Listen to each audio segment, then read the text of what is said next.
दूसरी हदीस ये भी मैं बताऊं, इमाम मेहदी जब जाहिर होंगे तो फरमाएगा इमाम मेहदी की जो फौज होगी वो कुस्तुनतुनिया को फतह करेगी। कुस्तुनतुनिया क्या है? कॉन्स्टेंटाइन जिसको कहा जाता है, ये इस्तांबुल शहर है जो आज का टर्की का शहर। अब हदीस सुनो, इस्तांबुल शहर क्यों फतह होगा? वहां तो मुसलमान है। आज जो हालात हैं इस्तांबुल में, अजानों की आवाजें गूंज रही है, लोग नमाज पढ़ रहे हैं, फिर इमाम मेहदी क्यों फतह करेंगे?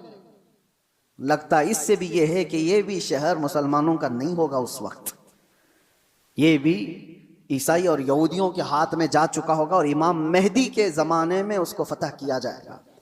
और हदीस के जो अल्फाज मिलते हैं, तरतीब, पहले क्या होना है, इमाम मेहदी ज़ाहिर होंगे, वो दिमश्क की तरफ लोगों को लेकर जाएंगे और फिर ये जंग होगी और फतेह कुस्तुनतुनिया होगा, यानी इस्तांबुल फतह होगा। वो तो सिर्फ 2 तकबीर पर फतह हो जाएगा। ये रिवायत में मिलता है इमाम मेहदी और मोमिनीन की जो जमात है वो शहर के बाहर खड़े होकर अल्लाहु अकबर कहेगी, आधा शहर फतह हो चुका होगा। दूसरी बार अल्लाहु अकबर कहेंगे, शहर फतह हो चुका होगा। बड़ी जंग का जिक्र नहीं है। और फतह हो चुका होगा उसी वक्त ये अफवाह फैल जाएगी दुनिया में कि दज्जाल जाहिर हो गया है और उसका फितना मशहूर हो गया है। तो इमाम मेहदी के साथ जो लोग होंगे वो दज्जाल के मुकाबिल में वहीं से निकलेंगे। तो इमाम मेहदी के मुतालिक जो बात है, अभी जो मैंने कहा कुस्तुनतुनिया, ये भी इस्तांबुल शहर उस वक्त शायद हम मुसलमानों के हाथ में नहीं होगा, तभी तो फतह होगा।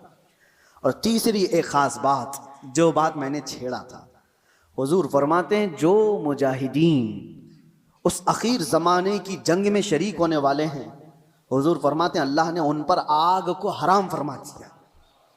वो रोए ज़मीन के बेहतरीन लोग होंगे जो इमाम मेहदी की फौज में शामिल होकर मुकाबला कर रहे होंगे दज्जाल से। लेकिन साथ में हुजूर फरमाते हैं, अब सुनिए तवज्जो, जिस जुमले पर मुझे बहुत ज्यादा ताज्जुब है, फरमाते हैं हुजूर कि मैं यहीं से उनके घोड़ों के रंग को भी देख रहा हूं। नबी पाक सल्लल्लाहु तआला अलैहि वसल्लम मुखबिर सादिक हैं, वो गैब की खबर जानते हैं, बाद के हालात देख रहे हैं, अल्लाह ने उनको इल्म अता किया। ये सब अपनी जगह पर, यह हमारा अकीदा है। लेकिन इस जुमले पर तवज्जो करें, क्या उस जमाने की फौज घोड़े पर बैठी होगी? हुजूर फरमाने में उनके घोड़ों का रंग देख रहा हूं।